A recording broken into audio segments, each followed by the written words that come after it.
Salman, he was one of the part of my heart.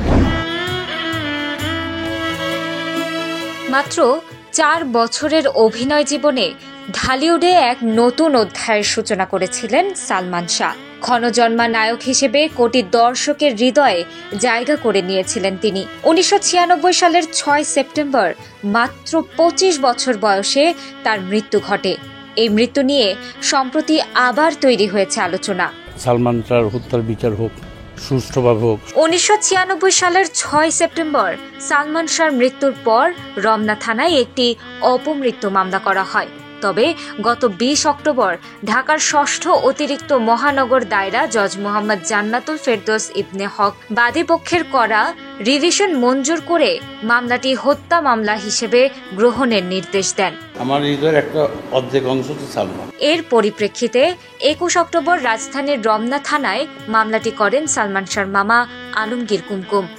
মামলায় সালমান শাহর স্ত্রী সামিরা সহ 11 জনকে আসামি করা হয়। এদিকে 2-1 দিনের মধ্যেই পুলিশের কাছে আত্মসমর্পণ করবেন এই মামলার আসামি ডন। তিনি বলেন, সবাই বলছে আমি নাকি পালিয়ে বেড়াচ্ছি। 30 বছর পালাইনি, এখন পালাবো কেন? আমি বাসাতেই আছি। ভাবছি 2-1 দিনের মধ্যেই পুলিশের কাছে আত্মসমর্পণ করব। কারণ 30 বছর ধরে যন্ত্রণা ভোগ করছি, এর একটা সুরাহা হওয়া দরকার। ডন আরও বলেন, যে চলচ্চিত্র ভালোবেসে ঘর ছেড়েছি, অভিনয়ের ভালো সুযোগ পাওয়ার আশায় সালমান শাহর সঙ্গে জুটি গড়েছিলাম। মা বউয়ের ভালোবাসা থেকে বঞ্চিত মানুষটির সুখ দুঃখের সাথী হয়েছি, তাকে আনন্দে রাখার চেষ্টা করেছি। কিন্তু সালমানকে ভালোবেসে আমার ক্যারিয়ারের 12টা বেঁচেছে, আজও ঘুরে দাঁড়াতে পারিনি।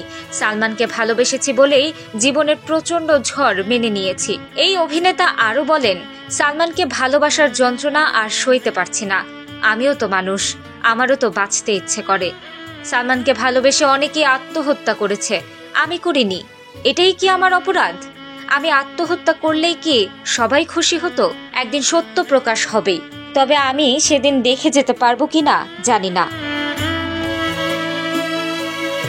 মৃত্যুর আগে সালমান শাহর সঙ্গে শেষ সাক্ষাতের স্মৃতি টানতে গিয়ে ডন বলেন, 30 আগস্ট আমি চট্টগ্রাম থেকে ঢাকায় আসি।